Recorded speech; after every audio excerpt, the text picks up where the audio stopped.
Welcome once again to Lehto's Law. Here's Steve Lehto. The Institute for Justice continues to do great work, and a lot of my viewers have supported them, and I appreciate that very much because I am a big supporter of theirs as well. And so whenever they get a big victory, I'll get a bunch of emails from people who say, Steve, I just got this email from the Institute for Justice. And so did I. And so this is a good one. Appeals court reverses qualified immunity for deputy who held New Mexico man at gunpoint.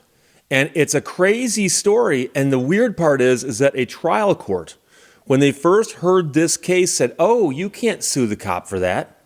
And when you hear it, you're like, what? And so a court on appeal has said, no, yes, you can. Yes, you can. So an off-duty New Mexico sheriff's deputy assaulted a man. The deputy went to jail, but he still got qualified immunity after the man sued. And so when the man filed the lawsuit, the first court said, well, what the officer did was not so clearly wrong that he would have known that that was wrong, despite the fact that he went to jail. Don't we expect the officers to understand how the law works? So Dan King wrote this for ij.org. I'll put a link to them in the description below the video. But the man did nothing wrong, but became the victim of an off-duty police officer's road rage. Although the sheriff's deputy was convicted of assault, a federal district court gave the deputy qualified immunity and dismissed the civil rights lawsuit filed by the victim here. The Institute for Justice is a national nonprofit law firm that seeks to hold government officials accountable, and they appealed this case to the 10th U.S. Circuit Court of Appeals. The 10th Circuit recently reversed the lower court's opinion and denied the officer qualified immunity, allowing the man to fight for justice to move forward. Officers who egregiously violate the Constitution should not be shielded by qualified immunity, says the attorney Marie Miller for the Institute for Justice.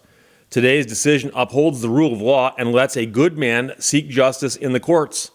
When officers abuse their authority by criminally assaulting people, they must be held accountable. In a decision from the three-judge panel, the judge that wrote the opinion said, courts can protect officers' ability to make reasonable split-second law enforcement decisions when dealing with suspected violent criminals without protecting an officer who was himself the only violent criminal on the scene. This is crazy. So what the man says here is the deputy tailed him and followed him home, held me at gunpoint illegally, but was then convicted for his actions.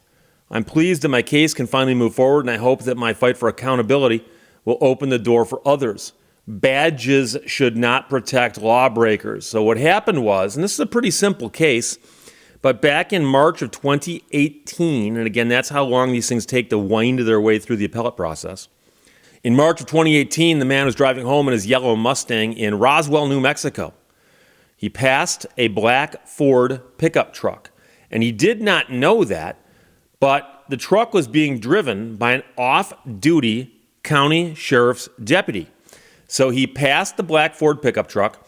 There's no allegation that he did anything illegal, but the black pickup then followed him to his home, blocked him in his driveway. And by the way, the man did not know that the person in that truck was a police officer. So he got out of the Mustang, and he, it turns out, was actually carrying a handgun. But he's legally allowed to do that. Okay, so the man who was followed by the crazy person in the pickup truck gets out, and it says here that the handgun was displayed openly in his pocket, but he did not pull it out and point it or anything like that, just in case someone's going to say that. But he got out of his vehicle, and it was obvious that he had it on him. And at that point, the off-duty officer yelled and cursed at him.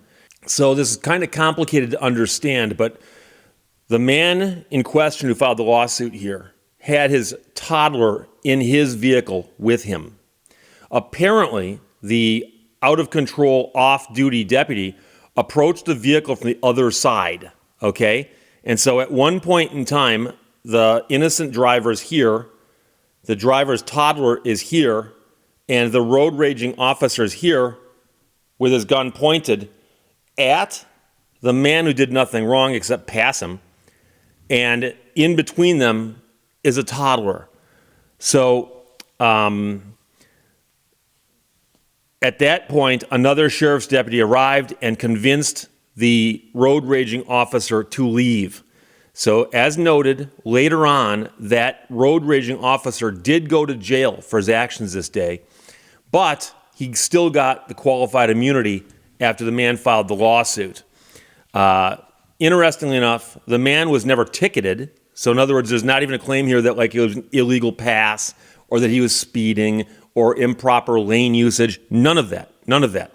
And the road raging officer was convicted of aggravated assault with a deadly weapon and child abuse. So the county fired the road raging officer, but they also argued that what he did was outside the bounds of his employment. So they're saying you can't sue us because what he was doing, he was off the clock. And so the man who's the victim here sued the off-duty officer and the sheriff's department, but that suit was dismissed by the district court in November of 21, so that took over 3 years from the time of the incident to when it got dismissed by the court. And so now the court has said, at the very least, you can sue that officer, and the qualified immunity will not protect him any further.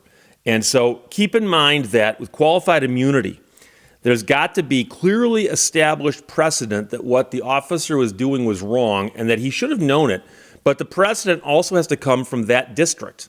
So this is happening in the 10th Circuit. It has to have happened in that circuit. And so if you found a case in another circuit where it was found to be wrong, well, that won't do it. You got to find a case in your circuit. And we've talked about how absurd that is. And keep in mind that this rule of qualified immunity was invented. It was invented by the courts. The courts just invented it. Said, well, there's nothing on the law books that says this, but it makes sense to us. So we invented that. It's one of those things. And a lot of people accuse the courts of making up laws. Most of the time that courts do that, they're actually just interpreting the law, and they're interpreting it in a way that many people disagree with. And I've seen courts do that, where they'll say, well, the law says this, but we interpret it this way. And that makes a little more sense. But years ago, the courts just said, well, it doesn't seem right that you can just sue a police officer and say, well, I think he did something wrong. I'm going to sue him for what he did. Because as you can imagine, a lot of people are unhappy when they, for instance, get arrested by the police, or their interactions with the police often don't go well. And so a lot of people out there, if they could, would sue the police just for their interactions. And on some level, that makes complete sense, right? But on the other hand, to say, oh no, they get carte blanche for anything they do unless a court in that circuit has created precedent that would put them on notice that what they're doing is wrong. And so because you need precedent to prove it's wrong, every single case gets thrown out until there's precedent, and so a precedent can't ever get made. Now, of course, there have been some examples where there are facts so insanely egregious that courts have said, okay, that's beyond the pale. That's something that anybody should have known. But that rarely happens.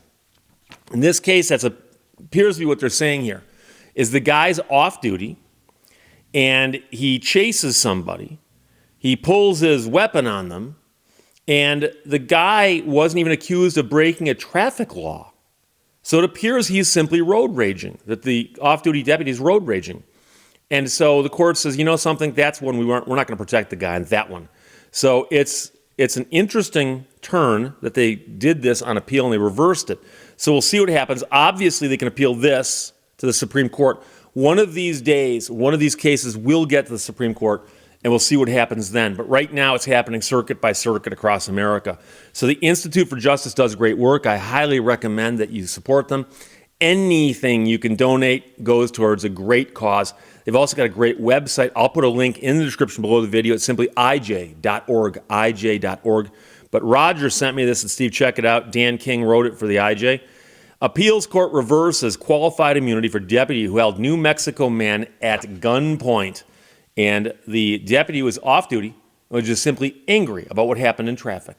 Questions or comments, put them below. Let's talk to you later. Bye-bye. Thank you for watching Lehto's Law. If I had to live my life again, I'd make the same mistakes, only sooner.